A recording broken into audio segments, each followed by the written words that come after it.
இன்னைக்கு என்னோட முன்னாள் காதலியை சந்திக்க போறோம். ஹலோ எவ்ரிவன், இன்னும் 3 நாள்ல நம்ம கோழி குஞ்சு சீரிஸை முடிக்க போறோம். காலையில எந்திரிச்சோடனே கோழிங்களுக்குலாம் சாப்பாடு போட்டு நம்மளும் பிரேக்ஃபாஸ்ட் முடிச்சுட்டு சண்டே கோழி மார்க்கெட்ல கடை போடுறதுக்கு வேற என்ன பண்ணலாம்னு யோசிக்க ஆரம்பிச்சிட்டோம். நம்ம கூண்டு மேல கழுதத்தான் கோழி கிராஸ் பிரீடுன்னு எழுதி வச்சிட்டோம்னா நம்ம கூண்டை பாக்குறவங்க நம்ம என்ன விக்கிறோன்றதை ஈஸியா தெரிஞ்சுக்குவாங்கன்னு சொல்லி அப்படி எழுதி வச்சாச்சு. அடுத்து நம்ம பண்ணைக்கு வந்து என்ன நிலவரம்னு பார்க்கலான்னு கதவை திறந்தா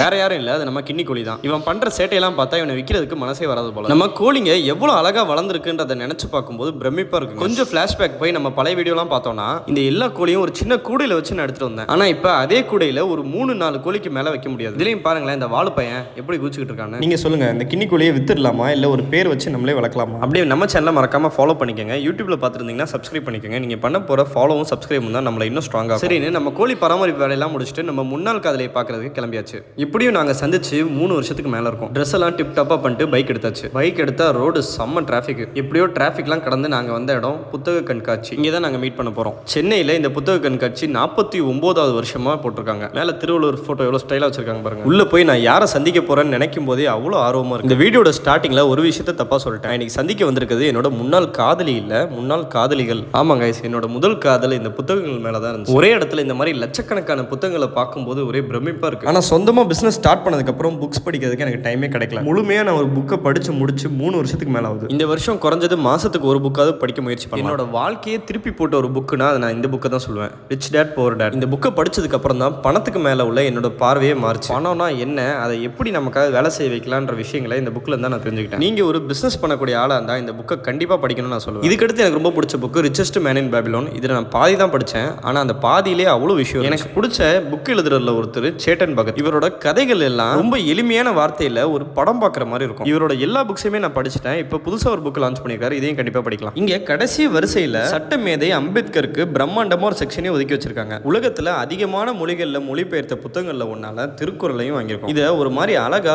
ஓலைச்சுவடி வடிவத்தில் கொடுத்துருக்காங்க. பார்க்கவே ரொம்ப அழகா இருக்கு. இங்கே வாங்குற எல்லா புக்ஸுக்குமே 10% டிஸ்கவுண்ட் தராங்க. நீங்க இங்கே ஃபேமிலியோட வந்தீங்கன்னா என்ஜாய் பண்றதுக்கு நிறைய சாப்பாடு கடைகளும் போட்டு வச்சிருக்காங்க. இந்த உலகத்தில் புக்ஸ் படிச்ச எல்லாருமே பெருசாக சாதிச்சிட்டாங்களான்னு கேட்டிங்கன்னா எனக்கு தெரியாது. ஆனால் இந்த உலகத்தில் பெருசாக சாதிச்சவங்கள முக்கால்வாசி பேர் புக்ஸ் படிக்கிற ஆளாக தான் இருக்காங்க. இந்த புத்தகங்கள் எல்லாரையும் போய் சேரணுன்றதுக்காக இந்த வாட்டி என்ட்ரி ஃபீஸே இல்லாமல் வச்சிருக்காங்க. நீங்கள் புக்ஸ் வாங்குறீங்களோ இல்லையோ, படிக்கிறீங்களோ இல்லையோ, அட்லீஸ்ட் வந்து பாருங்க. நாளைக்கு வீடியோவில் பார்க்கலாம். தேங்க்யூ ஃபார் வாட்சிங். டாடா பை பை.